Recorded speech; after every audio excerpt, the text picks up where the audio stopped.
well. Cam Underwood, State of the U. How you doing tonight? I'm good. Apparently, I got a little coughing spell that just hit me. But other than that, man, can't complain. Got the new half zip, for you boys. So if you're wondering, hey, this looks different. Yeah, wearing the orange. Usually I have the green. Now flexing the orange, So and I do have a jacket that's white also. So maybe I'll get that in there. But yeah, rotating. Going through all of the colors of the University of Miami. I'm going to do a little self-promotion to start here in regards to some content offerings because it does apply to Miami, because my first example of this does involve Miami. So I enjoy these kind of mini projects. And if people receive them and watch them and respond to them, then I will do more. And so I let it be known at the end of this video that I posted this morning that if you have a request for 2 programs that you would like to match up, give me the 2 programs and also give me the time frame. Because, for example, I posted today, Miami, Florida State, 21st century. What does this look like? And I just don't throw out like 3 stats and call it a day and wrap up the video. We're talking winning percentage. We're talking about top 5 finishes, top 10, top 25 finishes. We're talking about ACC record. We're talking about conference championships, All-Americans, major award winners, NFL draft selections, NFL first-round draft selections. I try to take about every angle that can be compiled and make a comparison. So, folks, check out the video, and then also let me know if you want to compare Miami, Florida State 1980, Miami, Florida, Miami, whomever, or any 2 programs that you would like. I enjoy doing those sorts of things, and if people enjoy the content. So my question to you, Cam, how do you think that those various comparisons shake out for Miami since the year 2000? I just looked at the record because I want to be sure.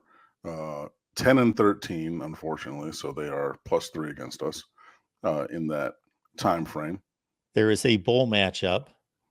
All right, there as that's well, right. Yes, that went Miami's way. That's how Chris Rickson went 0-5. I forgot. So 11-13. Correct.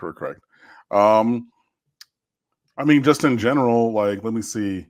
That's 1 national championship apiece.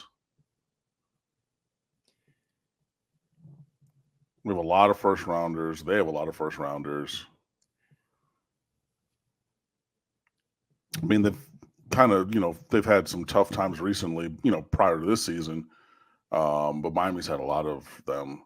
So, I mean, I think I would be surprised if it's not, I won't say handily on Florida State side, but like demonstrably, you know what I mean? Like, yeah, it's 55% or more. Like, yeah, I mean, like a clear advantage. It's not like comparing Michigan and Rutgers. Right. No. It's well, as you started, the head-to-head means a lot to a lot of people, and that's been almost even. Mm-hmm. I'll say this about Miami without giving away all the metrics, because, folks, I would like you to watch the video and take it all in, because we also give context to it. Mm-hmm. This is astounding with Miami, and this shouldn't be any kind of great surprise to anyone. But off the top of my head, I believe that Miami leads in NFL draft selections 132 to 125. So it's fairly even there. But Miami's first 5 drafts totaled 40 selections in the first 5. And so that leaves 87 for the next 19 drafts. So that's obviously considerably different. But what's even more than that is you look at the Miami selections, as you well know, and anybody who loves college football and Miami in particular, not just the draft picks, but they go, when you're looking at the rounds, 1-1-1-1-1-1-1-1-1, then like a 3-5, and then the next year 1-1-1. Yeah.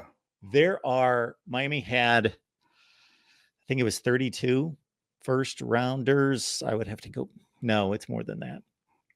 Anyway, I think if you front loaded, it was, but I think there's even been a couple more, obviously. The number of first rounders in the first 4 or 5 drafts versus the rest of that time is ridiculous.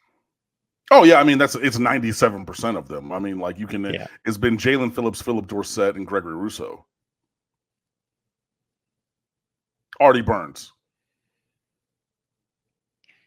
Yeah. And I think that's maybe about it, like, so maybe, I don't think I'm missing anybody, but I think those are like the last 4 first rounders, that we've had. So Yeah. The yeah. '04 draft was the final just open the floodgates. This is a crazy haul of Hmm. players. Right. So, in the 19 going on 20 since then, yeah, I mean, it's been like a literal handful of first rounders, but hopefully Mario Cristobal can get that going in a different direction. But um,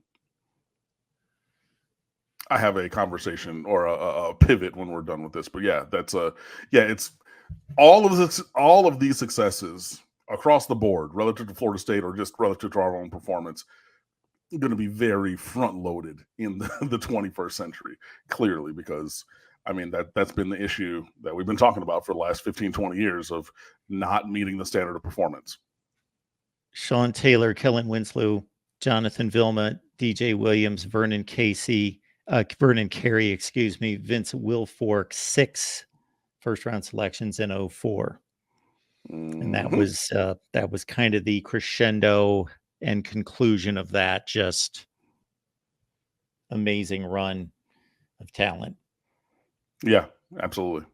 And I think even if you take it back to the beginning of that, Howard Schnellenberger built it in 1980, kind of being the first really good team, and then of course Yeah. '83 reached the mountain, that the mountaintop. That Florida State has been more consistently good, but Miami's best has been the best between the two.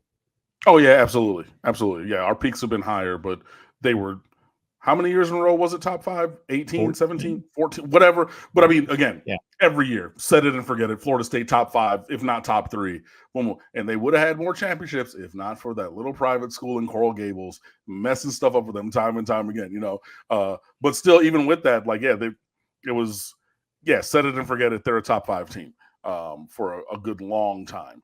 So yeah, their consistency of excellence when they had it, definitely greater. But yeah, I mean, because caught in that peak is the best college football team in the history of the sport. So yeah, our highs are higher.